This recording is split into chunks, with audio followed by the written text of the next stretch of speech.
चलिए बिस्मिल्लाहिर्रहमानिर्रहीम। अच्छा, ये मैंने रिकॉर्डिंग ऑन कर दिया है। इसको मैं यूट्यूब पे लोड करके और आप लोगों को इसका लिंक भेज दूंगा। ठीक है, तो हम शुरू करते हैं। जो लोग नहीं अटेंड कर पाए वो, या जो लोग रह जाएंगे तो वो उस वीडियो को देख पाएंगे। चलिए चलिए लोग ज्वाइन भी कर रहे हैं तो मुझे थोड़ा सा कंसंट्रेशन लूज होगी। चलिए, टॉपिक स्टेक होल्डर एनालिसिस का रिक्वायरमेंट इंजीनियरिंग में बहुत इंपॉर्टेंट है, और इसको जरा हम समझने की कोशिश करेंगे। अनलाइक अदर क्लासेस,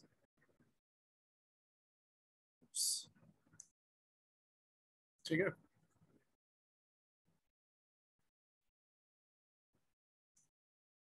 चलिए, ये वही बात है कि जब हम रिक्वायरमेंट ले रहे होते हैं तो उसमें हम ये कहते हैं कि जनाब आपको डोमेन की नॉलेज होनी चाहिए, और आपको पीपल हैंडलिंग आनी चाहिए, और आपको डॉक्यूमेंट करना आना चाहिए। तो डॉक्यूमेंट करने में हमने कुछ मॉडलिंग पढ़ी थी, और हमने कुछ SRS के टेम्पलेट पढ़े थे।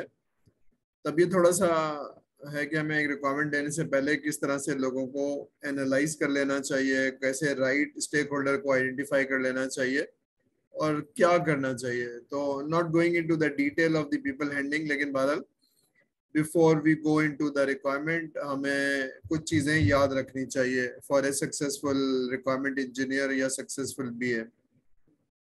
ठीक है।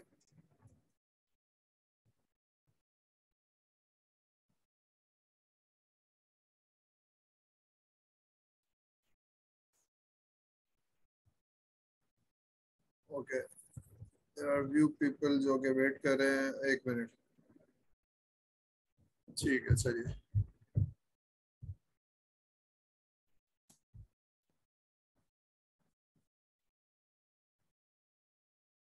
ठीक है, अगर आप लोगों को या SBA आपको पता है कि लोगों का बिहेवियर क्या होगा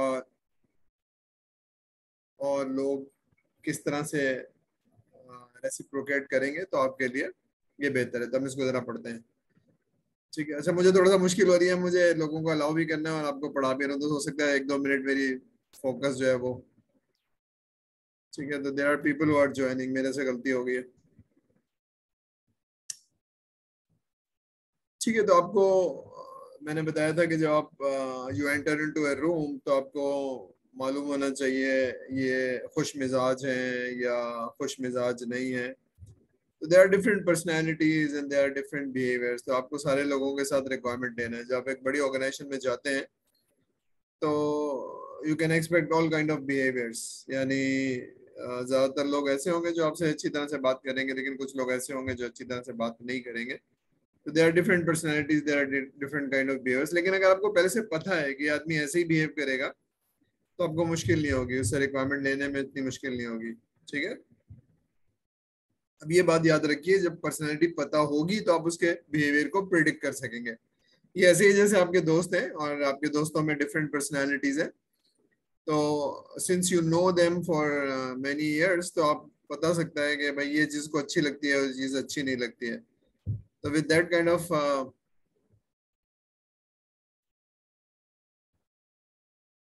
ऑफ नॉलेज आप उनको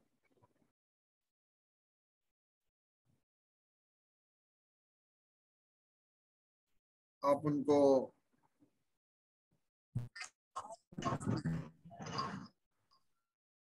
जी अपने माइक को ऑफ कर लीजिए अर्शमा जी। ठीक है। ठीक है, तो ये वो वाली चीज है कि आपको लोगों के बिहेवियर का पता होगा तो आप उनसे अच्छी तरह से डील कर पाएंगे। और ये बात आपको याद रखनी चाहिए कि सॉफ्टवेयर के अंदर it's human intensive and it's people communication intensive. तो जितना आपको लोगों की पर्सनैलिटी के बारे में पता होगा, आप अच्छी तरह से लोगों के साथ रिलेशनशिप बना पाएंगे और अच्छी रिक्वायरमेंट ले पाएंगे। ठीक है।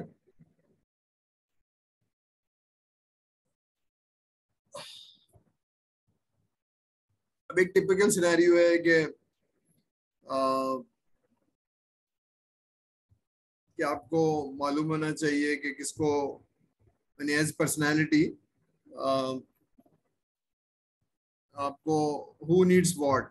ठीक है। तो जैसे जैसे आप एक बड़े प्रोजेक्ट पे जाते हैं तो there are new personality involve जिनको आपको मालूम होना चाहिए कि भाई ये आपके प्रोजेक्ट में या रिक्वायरमेंट में कैसे बिहेव करेंगे। ठीक है।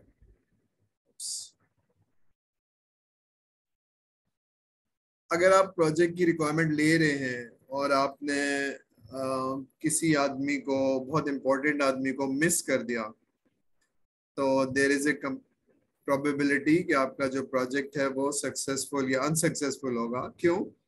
क्योंकि आपकी जो रिक्वायरमेंट है वो कंप्लीट और करेक्ट नहीं है। ठीक है। जो हमने कई दफा ये समझा है कि सॉफ्टवेयर इंजीनियरिंग में भी, कि आप जो काम एज ए सॉफ्टवेयर इंजीनियर करते हैं वो डिजाइन, डेवलपमेंट एंड टेस्टिंग करते हैं। ठीक है। लेकिन उससे पहले वाला जो पार्ट है कंप्लीट एंड करेक्ट रिक्वायरमेंट का, तो उसके लिए आपका डोमेन का नॉलेज अच्छी होना, उनसे बातचीत करना, और आपकी उस आदमी से या उस पर्सनालिटी से अच्छी रिलेशनशिप होना, तो ये बहुत फेवर करेगा आपको अच्छी रिक्वायरमेंट देने के लिए। ठीक है। लेकिन अगर आपने मिस कर दिया तो there is a great possibility. अब जरा सिनेरियो समझिए। You are not a coder, you are not a, मतलब जो भी आपका फोकस है ना टेक्नोलॉजी के ऊपर, यानी डेटाबेस, फ्रंट एंड, इसको जरा भूलना होगा और समझ रहे हैं कि एक बड़े प्रोजेक्ट पे आप हैं एज ए रिक्वायरमेंट इंजीनियर। ठीक है। तो उसमें अगर आपने एक इम्पोर्टेंट स्टेक होल्डर को, जिससे रिक्वायरमेंट लेनी चाहिए थी, उसके पास अच्छी नॉलेज थी, आपने मिस कर दिया। एक मिनट, ये लोग अभी तक आ रहे हैं तो इसलिए मैं जरा इनको ज्वाइन करवा दूं।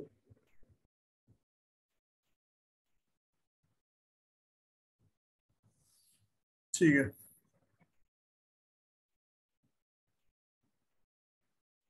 ठीक है, चलिए। आई एम सॉरी, मैं थोड़ा सा लोगों को एडमिट करने में मुझे मेरा फोकस वहां चला गया। मैं एडमिट कर रहा हूँ।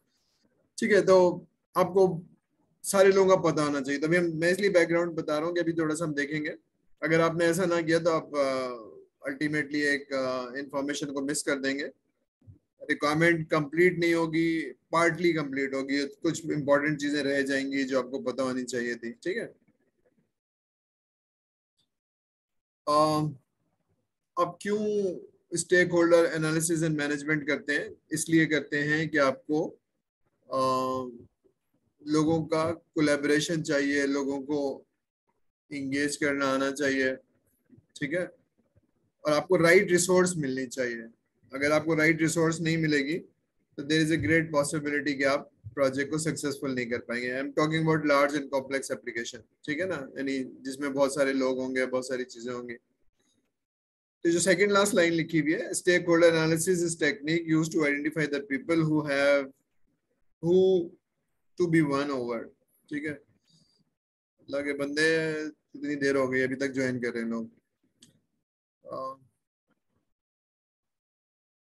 अब थोड़ी सी एग्जांपल से समझते हैं कि सेकंड लास्ट लाइन क्या कह रही है। सेकंड लास्ट लाइन ये कह रही है कि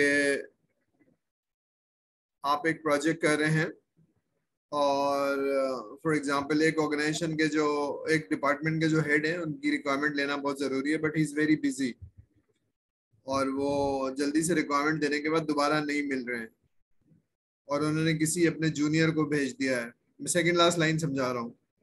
तो क्योंकि वो बहुत बिजी हैं और वो 4 लाख तनख्वाह लेते हैं, और उस डिपार्टमेंट के एक ही आदमी है, और वो सेल्स करते हैं और ये सब करते हैं, और वो बिल्कुल सही कहते हैं कि मैं आपसे तनख्वाह नहीं लेता भाई, मैं डिपार्टमेंट चलाता हूँ और ये सारी चीजें, and he is unable to give you time.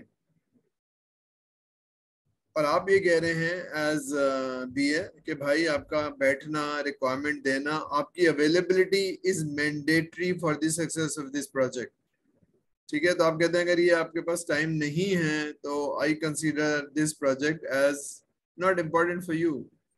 तो आपका टाइम देना, बैठना हमारे साथ बहुत जरूरी है, क्योंकि आपका जो नीचे वाला आदमी है वो, अगर आप जैसा नॉलेजेबल हो रहा था तो डिपार्टमेंट चला रहा था, तो आपका रिक्वायरमेंट देना, आपका प्रॉब्लम बताना, बिजनेस प्रॉब्लम जरूरी है। तो ये बात समझ में आ रही है कि एज बी है या एज प्रोजेक्ट मैनेजर या एज वट एवर, आपको रिक्वायरमेंट होगी कि भाई आप अवेलेबल हो इस प्रोजेक्ट के ऊपर। अगर आप नहीं बैठेंगे, हमारे साथ कोलैबोरेट नहीं करेंगे, एंगेज नहीं होंगे, तो probably will miss important requirement.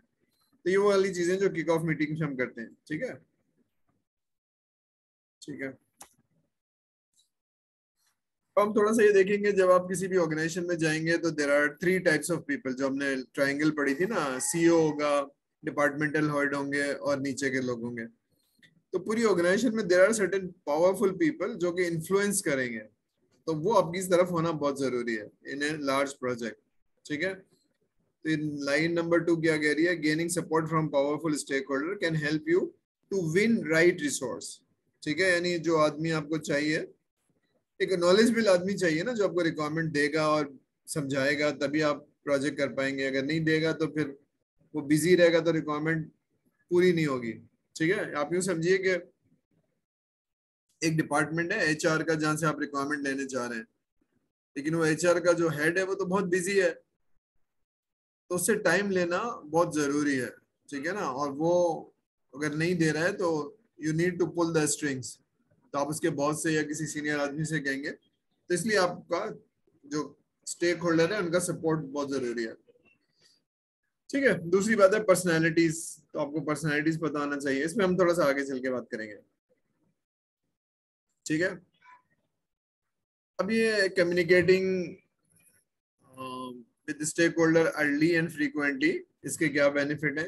किसी को याद है किक ऑफ मीटिंग क्या होती है? जिस तरह फुटबॉल में आप जब मैच शुरू करते हैं तो किक ऑफ करते हैं, तो किसी मैच को स्टार्ट करने को किक ऑफ कहते हैं, फुटबॉल के मैच को। इसी तरह से जब एक बड़ा प्रोजेक्ट स्टार्ट करते हैं तो यू स्टार्ट ऑन, कौन है जब ज्वाइन कर रहा है भाई? ये आदत पड़ गई है ना लेट आने की आप लोगों को, तो बस ठीक है, चलिए, मुझे मुश्किल हो रही है अभी तो। चलिए, तो किक ऑफ मीटिंग का मतलब क्या है कि जब आप प्रोजेक्ट शुरू करते हैं तो you make sure that you convey the message कि आपका क्या रोल होगा, मेरा क्या रोल होगा, और प्रोग्रेस बताते रहेंगे। ठीक है, तो अर्ली एंड फ्रीक्वेंटली। तो फॉर एग्जांपल मैं एक सॉफ्टवेयर हाउस हूँ और मेरी एक इंटरनल टीम है तो इंटरनल टीम के साथ मीटिंग जरा आसान है, लेकिन जो ऑर्गेनाइजेशन है उनके साथ मीटिंग जरा मुश्किल है। तो उनसे टाइम लेना, उनको बताना कि भाई आपका क्या रोल है। ठीक है, और आपको याद होगा कि हमने एक सिनेरियो पढ़ा था कि एक आदमी इन्वेंट्री का जो काम करता है 10 साल से या 5 साल से, क्योंकि वो रोजाना काम करता है तो वो 15 मिनट में बता देगा कि ऐसा होता है, ऐसा होता है, ऐसा होता है। ठीक है, हमने सिनेरियोस पढ़े थे। But is that enough to develop the software? The answer is no, क्योंकि आपको तो बहुत डिटेल चाहिए, क्योंकि आपको तो प्रोसेस समझना है। आप फ्लो चार्ट बनाएंगे, मॉडलिंग करेंगे, फिर उसके बाद डिटेल के लिए आप कहेंगे जी नाम कितना बड़ा होगा, फलानी इंफॉर्मेशन कितनी बड़ी होगी, और ताकि आप डेटाबेस बना सकें। और फिर उसके बाद आप देखेंगे स्क्रीन की नेविगेशन, तो आपको सारी डिटेल चाहिए होगी। वो डिटेल के लिए उस आदमी को बैठना पड़ेगा। तो वो तो डोमेन का एक्सपर्ट है, बट यू आर नॉट। ठीक है, आप लोग कौन है? आप लोग सॉफ्टवेयर इंजीनियर है, you are not domain expert. तो उसने जो काम करता है वो बहुत जल्दी जल्दी बता दिया है, लेकिन but you need to sit and ask right questions, ताकि आप कंप्लीट इंफॉर्मेशन हो और करेक्ट इंफॉर्मेशन हो जो रिक्वायर्ड है सॉफ्टवेयर उसके लिए। ठीक है ना, तो आपको बार बार उन लोगों से मिलना, उनका रोल बताना बहुत जरूरी है। अगर वो नहीं दे रहा है टाइम तो फिर आपको मांगना पड़ेगा कि भाई दिस इज मैंडेटरी। ठीक है, तो जब भी आप बैठेंगे तो आप बताएंगे आज मीटिंग है तो आज एजेंडा क्या है, हम क्या बात करेंगे, कौन सी चीजों पे बात करेंगे, which is included in the scope and which is not included in the scope. ठीक है, तो ये हर आदमी का रोल पता होना जरूरी है, बात है ना, ये वाली जो बात है, when you tell somebody his role. तो इंटरनल तो आपकी टीम है जिसमें डेवलपर है, और जिसके अंदर आर्किटेक्ट है, जिसके अंदर टेस्ट इंजीनियर है, तो वो तो रिलेटिवली आप बैठते हैं, मीटिंग करते हैं इंटरनल, क्योंकि आप उसके बॉस होते हैं, वो आपकी सुन लेता है। लेकिन कस्टमर को बताना कि भाई रिक्वायरमेंट देते वक्त आपका टाइम लगेगा, घंटों लगेगा और 4 दिन लगेगा। इसी तरह से जब मैं सॉफ्टवेयर बना के जाऊंगा तब भी आपका टाइम लगेगा। तो वो चिढ़ जाता है कि मैं आपका टेस्ट इंजीनियर थोड़ी हूँ। तो मैं कहता हूँ भाई टेस्ट इंजीनियर नहीं है आप, लेकिन अगर आप बैठ के चेक नहीं करेंगे एज यूजर, क्योंकि ये वही चीज है जैसे आप प्रिंटर खरीदते हैं तो आप मेक श्योर करते हैं कि सही प्रिंट कर रहा है। तो यहाँ पर क्योंकि 40 स्क्रीन है तो इसलिए आपके घंटों लगेंगे और सारे ऑप्शंस डाल डाल के आपको चेक करना पड़ेगा। ठीक है, तो इसलिए यू नीड टू, तो ये रोल बताना जरूरी है और उसका मेंटली एग्री होना जरूरी है। ठीक है, फिर आप रिपोर्ट कैसे मांगेंगे प्रोग्रेस की? अपने लोगों से और बाकी लोगों से। ठीक है, यहाँ तक क्लियर है? बात समझ में आ रही है सर की? क्योंकि आप मुझे नजर तो आ नहीं रहे, तो आई एम अज्यूमिंग कि बात समझ में आ रही है, कि नहीं है तो यस सर। जी आ रही है। Yes sir. ठीक है ठीक है। चलिए अब जरा ये कुछ इम्पोर्टेंट कॉन्सेप्ट है कि हेल्दी यूजर इन्वॉल्वमेंट क्या चीज होती है, यानी यूजर इन्वॉल्वमेंट को आप कैसे मेक श्योर करेंगे, तो और क्यों करेंगे। तो क्यों का तो मैंने जवाब दे दिया कि भाई आपको कोलैबोरेशन चाहिए और लोगों की इंगेजमेंट चाहिए। तो कुछ चीजें हैं जो आपने अभी तक समझी होंगी कि आप किसी भी इंसान के साथ एक रिलेशनशिप है, तो रिलेशनशिप में ट्रस्ट बहुत जरूरी है। तो ट्रस्ट कब आएगा? यहाँ जब वर्ड लिखा हुआ है क्वालिटी प्रोफेशनल रिलेशनशिप, अभी क्वालिटी प्रोफेशनल रिलेशनशिप यूं समझिए, अगर मैं यूनिवर्सिटी में पढ़ा रहा हूँ तो मेरे कॉलीग जो हैं उनके साथ मेरी रिलेशनशिप कैसी है, मेरे स्टूडेंट्स उनके साथ मेरी रिलेशनशिप कैसी है। अब मैं समझाता हूँ क्वालिटी प्रोफेशनल रिलेशनशिप कब अच्छी होगी और कब अच्छी नहीं होगी। या मैं किसी ऑर्गेनाइजेशन में सॉफ्टवेयर हाउस में काम करता हूँ या मैं किसी और फैक्ट्री में काम करता हूँ, तो कब ये अच्छी होगी और ये कब अच्छी नहीं होगी। और जब अच्छी होगी तो लोगों से कोई बात करना, कोई से इंफॉर्मेशन लेना आसान हो जाएगी। और अगर ये रिलेशनशिप अच्छी नहीं है तो रिक्वायरमेंट लेना या उनसे बातचीत करना मुश्किल हो जाएगी।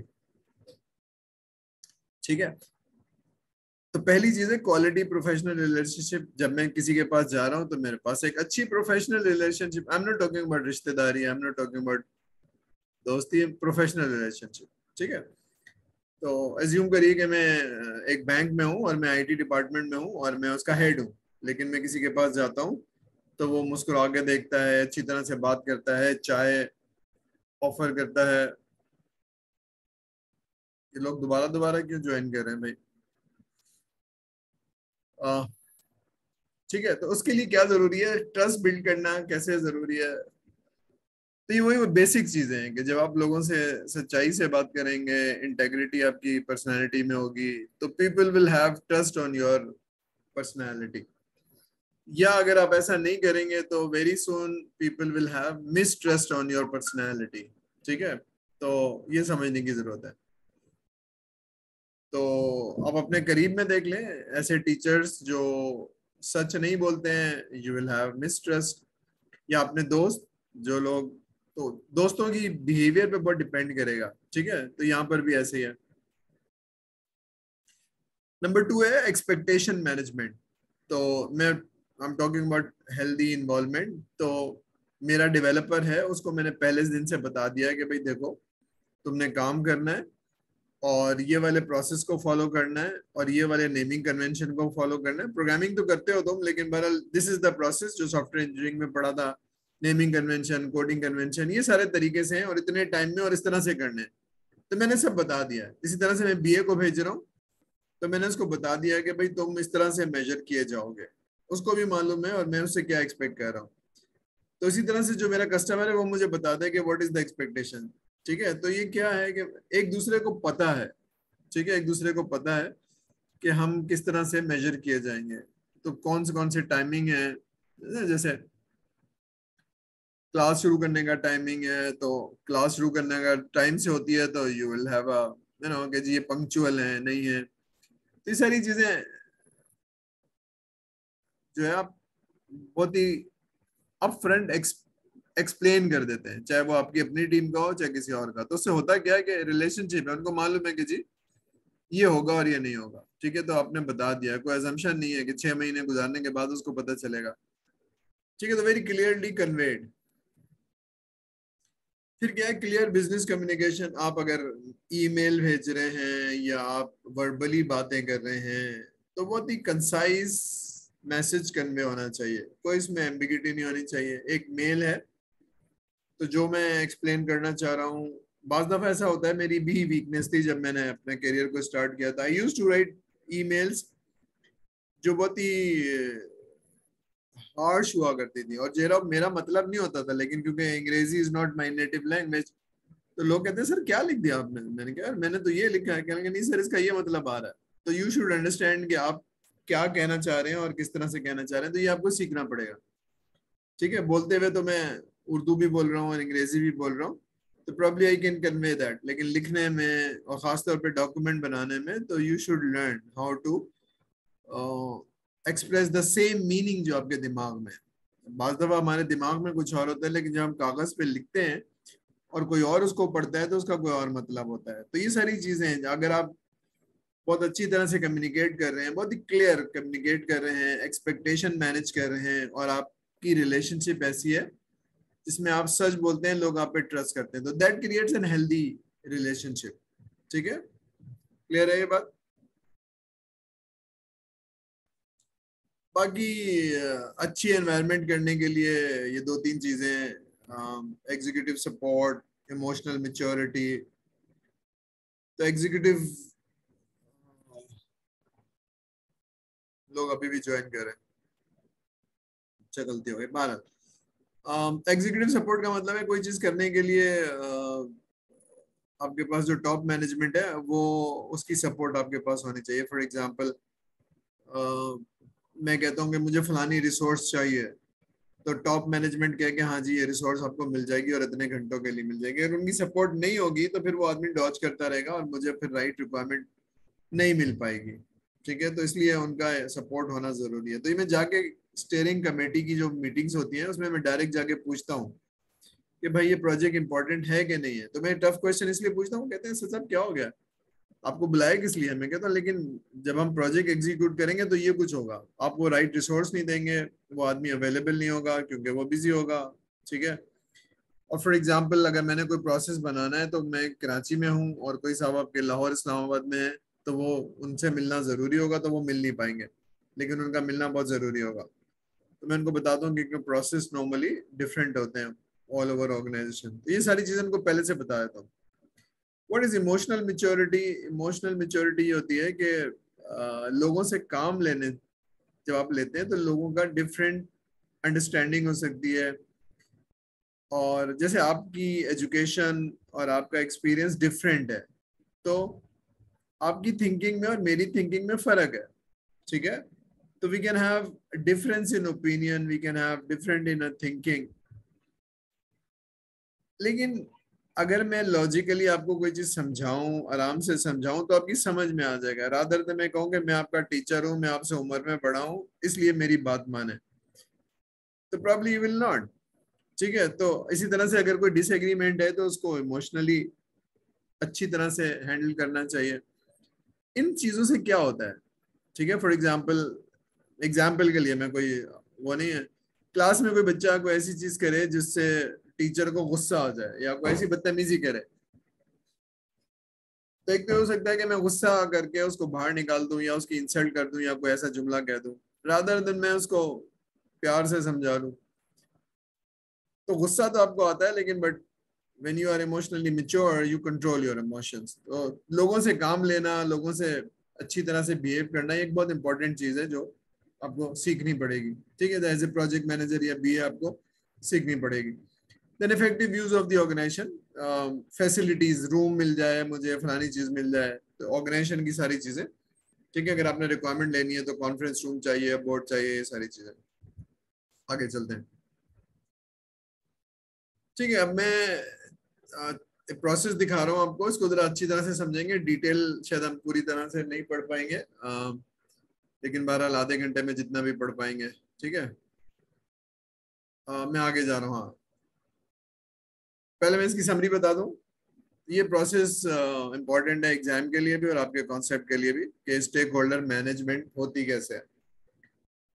तो इसको जरा हम समझते हैं, 1 2 3 4। ठीक है, तो अब मैं जरा इसको अब यहाँ से पढ़ते हैं। तो पहली चीज ये है कि जब आप प्रोजेक्ट शुरू कर रहे हैं तो पहले आपको राइट स्टेक होल्डर्स की आइडेंटिफिकेशन बहुत जरूरी है। अगर आपने एक आदमी या दो आदमी इंपॉर्टेंट थे जिनसे रिक्वायरमेंट लेनी चाहिए थी, मिस कर दिए, तो प्रॉब्ली जो एक आप लंबा और कॉम्प्लेक्स सॉफ्टवेयर बना रहे हैं उसमें एक बहुत इंफॉर्मेशन मिस हो गई है। तो याद करिए, करेक्ट एंड कंप्लीट रिक्वायरमेंट। तो जो कुछ मिला है वो तो करेक्ट है, लेकिन अभी कुछ चीजें मिस हो गई हैं जो कि बहुत इंपॉर्टेंट थी, और फिर आप बनाएंगे, और फिर जब 6 महीने के बाद ये प्रोजेक्ट चलेगा तो फिर वो मजीद आएगा कि भाई ये रिक्वायरमेंट तो रह ही गई थी। क्यों रह गई थी? क्योंकि बस आप तो ऑर्गेनाइजेशन में नहीं आए थे और आपको ऑफिशियली नजर नहीं आ रहे थे। ठीक है, फॉर एग्जाम्पल मैं एचआर का सिस्टम बना रहा हूँ, और एचआर के जो हेड हैं वो चेयरमैन के भतीजे हैं, तो his knowledge is probably not excellent, लेकिन एचआर के, अच्छा ये मीटिंग 10 मिनट में खत्म हो जाएगी क्योंकि मैं फ्री का वो वर्जन यूज कर रहा हूँ, तो ये मुझे मैसेज आ गया कि your meeting will and in 10 minutes, तो इसी आईडी और उस पर दोबारा से लॉग इन हो जाएंगे। ठीक है, ठीक है भाई। स्टूडेंट्स, सुन रहे हैं आप मेरी बात? Yes sir. ठीक है, यस सर। ठीक है।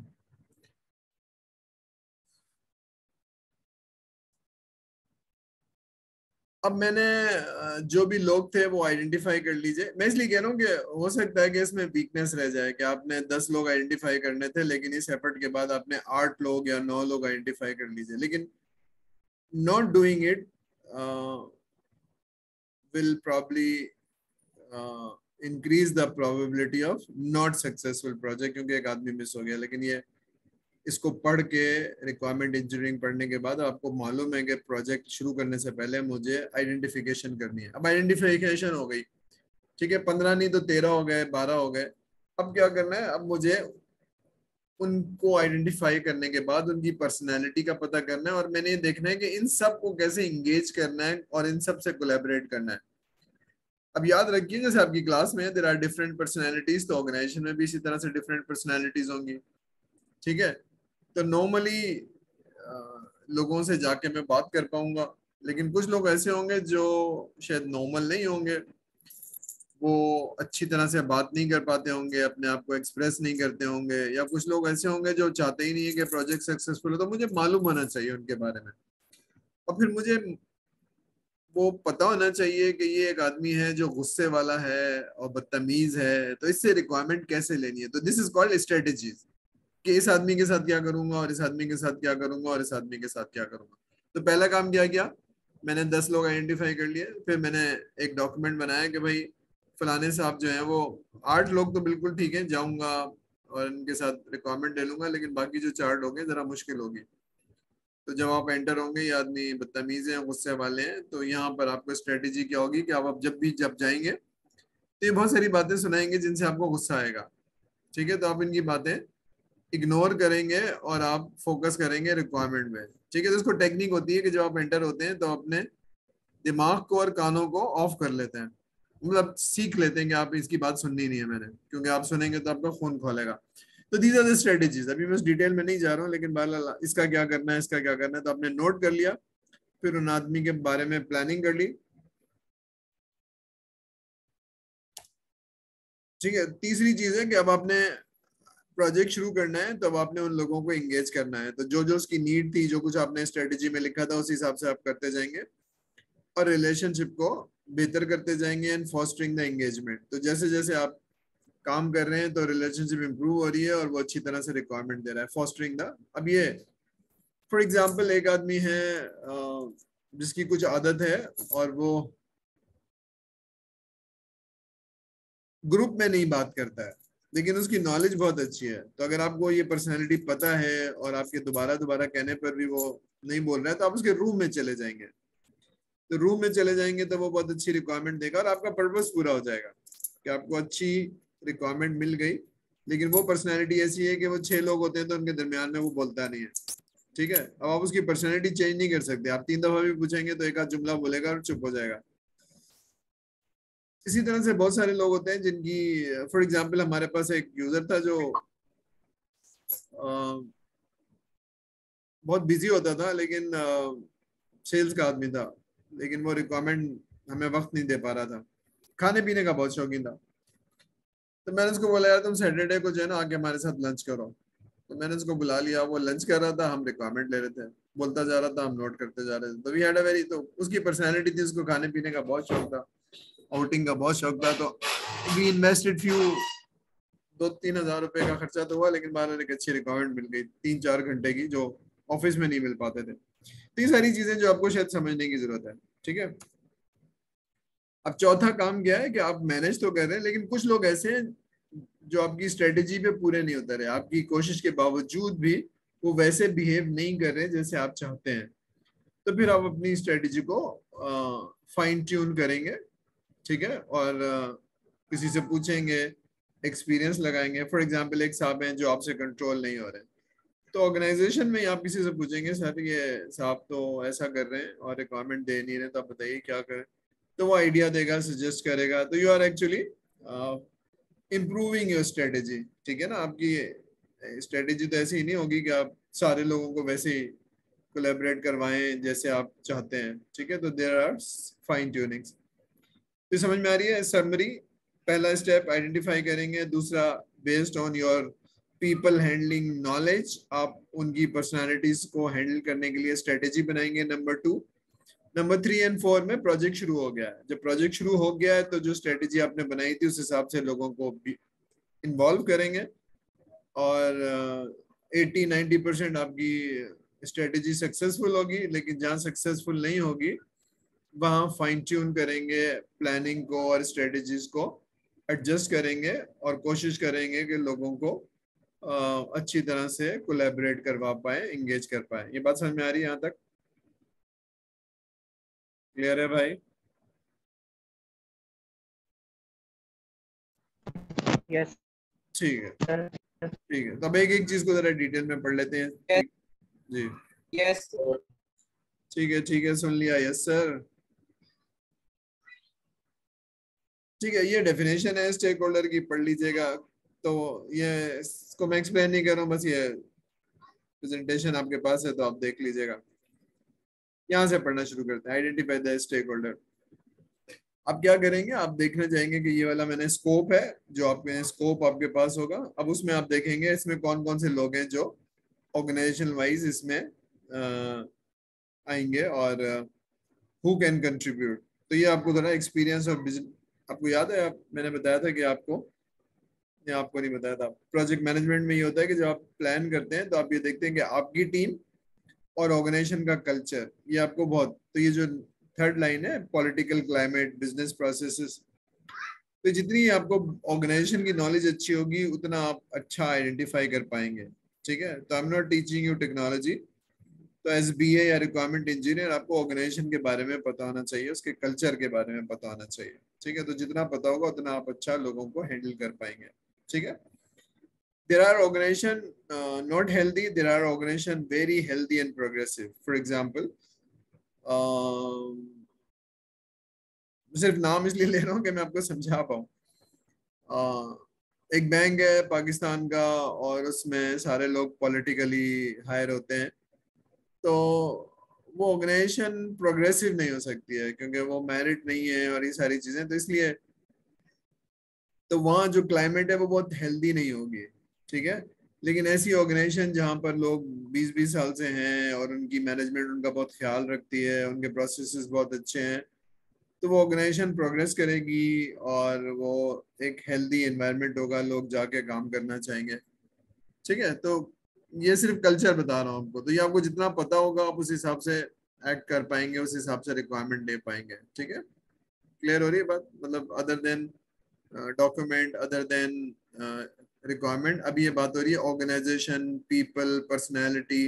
तो जितना आपको पता होगा, फॉर एग्जाम्पल मैं एक ऑर्गेनाइजेशन में जा रहा हूँ तो मुझे मालूम है कि दिस इज अनहेल्दी, तो मुझे क्या करना होगा, टाइम कितना लगेगा, मेंटली मैं तैयार हो जाऊंगा, मेंटली उस हिसाब से लोगों से बिहेव करवाऊंगा। ठीक है, एसबीए, वरना मुझे सरप्राइज मिलेगा और फिर मुझे जाहिर सी बात है मुझे वो बातें नहीं हो पाएंगी, तो मुझे फ्रस्ट्रेशन होगी। मैं इसलिए कह रहा हूँ कि जब अपने करियर में अर्ली में था तो मैं किसी गवर्नमेंट की ऑर्गेनाइजेशन में जाता था, तो वहाँ लोगों की बातें सुन के मैं खौफ ज्यादा हो जाता था। वो कहते थे ना कि सर आपकी गाड़ी पे ट्रॉलर गिर जाएगा, और क्योंकि मैं, ठीक है, तो इस तरह की चीजें थी वहां पर, तो आई वॉज नॉट रेडी। लेकिन अब मैं, जाहिर सी बात है, इस उम्र में सीख गया हूँ वो क्या करेगा, तो मुझे मालूम है मुझे क्या करना है। ठीक है, तो एस बी है मुझे ये ह्यूमन, मैंने कहा था ना, human intensive and communication intensive. ठीक है, तो आपको पोटेंशियल स्टेक होल्डर आइडेंटिफाई करना जरूरी है।